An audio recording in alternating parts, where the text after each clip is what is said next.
काय नेमकं तुमच्या गावामध्ये गैरप्रकार घडलेला आहे आणि हे सगळ्या गोष्टी कुणी केलेल्या? माझे गाव येवलवाडी सडकेची, माझ्या गावात ग्राम रोजगार सेवक यांनी स्वतःच्या नावावर घरामध्ये 18 ते 20 योजना काढल्यात. असे 6-7 लोकांनी 1-1 कोटी रुपयाच्या योजना काढलेल्या आहेत. मी प्रशासनाकडे याची तक्रार पण केलेली आहे.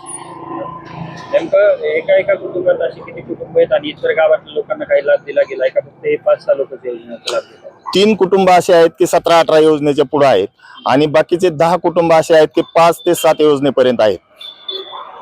आता तुम्ही प्रशासनाकडे तक्रार केली, काय मागणी आहे तुमची? माझी प्रशासनाला एवढीच मागणी आहे, माझ्यावर जी हाणमारी दमदाटी केली, मी पोलीस स्टेशनला जी एनसी नोंदवलेली आहे, याचा पोलीस कर्मचाऱ्यांनी तात्काळ चौकशी करावी आणि ह्या योजना घेतलेल्या आहेत, ह्या योजनेचं प्रशासनाने तात्काळ समोर जे दोषी आहेत त्यांच्यावर तात्काळ कारवाई करावी, एवढी मागणी आहे माझी. काय नेमकं तुम्ही पोलिसात तक्रार दिली, काय कशा पद्धतीने तुम्हाला धमकावलं जात आहे, काय नेमका प्रकार घडला होता? तू माझ्या वडिलाचं नाव कसं दिलं असं त्या रोजगार सेवकाच्या मुलाने विचारलं मला.